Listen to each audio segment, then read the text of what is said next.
Grammatike techne, grammar metoche or participle, concept and usage.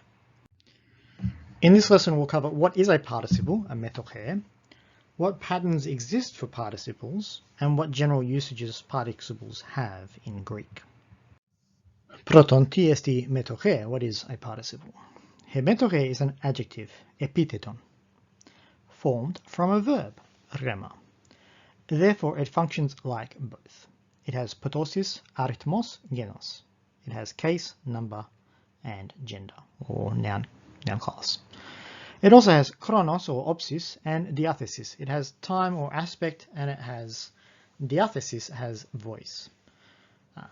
Strictly speaking, the metoche does not have tense, it does not have time. It doesn't refer to past or present, although the future is a little bit exceptional. So what sort of patterns do we see for participles? He metoche exist in ho enestos chronos, ho aoristos chronos, ke ho parakimenos chronos. We find participles in the present, the aorist, and the perfect systems. We also have forms in all voices. He metoche have energetike, mese, and mese is eta or theta. So we find an active form, a middle form, and we find the second form of the middle with an eta or a theta eta.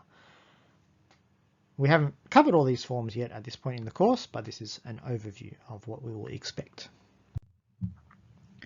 So the same thing here. What sort of patterns do we see for participles laid out in a table? We have participles with the present system, which is imperfective aspect, and we find them in the active and the middle. We have participles that we call aorist participles, aoristos. They are perfective in aspect, and so we find them in three forms: active, middle, and middle in theta eta or eta. And then we find them in the perfect system, parakimenos, that is resultative or completive aspect. Here again we find only active and middle, one form of the middle. How are metoche used? We find them used with a supplementary usage, a circumstantial usage, and an attributive usage. And in today's lesson we'll see two subsets of some of those, the genitive absolute and the substantival. Let's have a look at what those mean. So at the moment they're just words on a page. Supplementary usage. Horetor pavete legon. The orator stops speaking. So our main rema here is pavete, stops in the middle. And stops what? Stops legon. Legon is a participle. It is a metoche, means speaking. It relates to horetor, and it supplements or complements, it completes the verb. And so there's a number of verbs that take a participle to complete or to supplement their function within a sentence. Stopping, when we stop something, we use a participle. Similarly, when we start something, we often use a participle.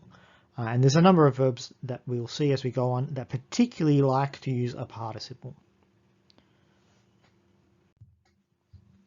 Secondly, the circumstantial usage. Hopes proskori to rhetori legonti. The child approaches the orator speaking. Here, legonti is the metoche, and it's dotike, it's dative. It agrees with to rhetori. It agrees with the orator. And it tells us what the orator is doing when hopes proskori. So, while he was speaking, though he was speaking, because he was speaking. It tells us the circumstance of what the orator is doing when the child approaches, but it doesn't tell us necessarily how to understand the relationship or the juxtaposition. Is the child approaching the orator because the orator is speaking, despite the fact that the orator is speaking, or simply at a time when the orator is speaking? That kind of understanding can only come through the context of the statement. The participle leaves it up to us to figure that out. Nonetheless, it tells us the circumstance of the main action. Next we have the genitive absolute usage. He genike apolutos. Hopes proskorito kuni, tu retoros legontos. The child approaches to kuni, the dog, tu retoros legontos, the orator speaking. So here it's what we call absolute, that is, the phrase tu retoros legontos is not grammatically connected to the rest of the sentence. And so we're provided with a separate subject in the genike, epites genikes, tu retoros, the rhetor, the orator, and a participle, metohe, legontos.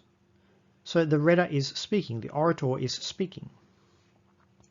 So the use of this, the onoma, the noun in the epites genikes, and then a metohe epites genikes, a noun and a participle in the genitive case, not connected to the main sentence, tells us the same kind of thing as the previous circumstantial usage, but it's with a separate subject who is not involved in the rest of the action.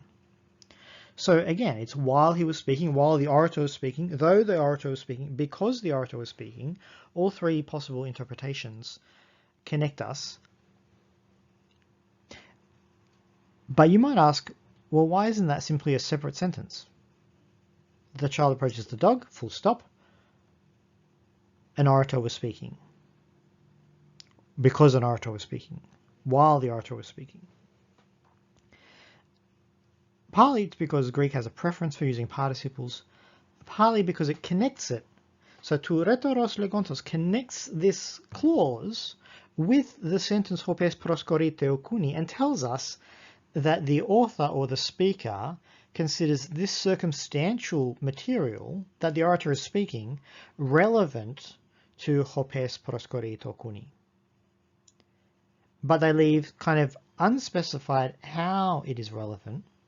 The context alone tells us. So in one sense, it's juxtaposing, placing two things together, two actions or events together, and telling us tu retoros legontos is in the background, and the main focus is hopes proskorite okuni.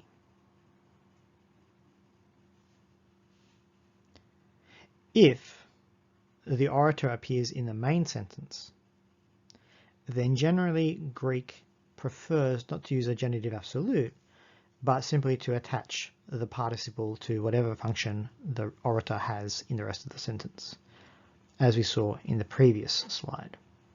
But that's not an absolute rule, even though the genitive absolute is called an absolute. It's a rule often broken in practice, and so it's best not to think of it as a rule per se. Now we move on to the attributive usage. Remember that the metoche is an epitheton, the participle is an adjective, and so it does what adjectives do. It describes. Tu legontos retoros acui hopater. The father, hopater, acui, hears, and acui takes a genike, hears tu retoros, the orator. Hears tu legontos retoros, here's the orator speaking, the speaking orator. So here the orator is described with an adjective, legontos, but the thing that's being described about the orator is what he is doing. That is providing a verbal description. He is doing something at the moment that he is heard. The substantive usage then is a subset of the attributive usage.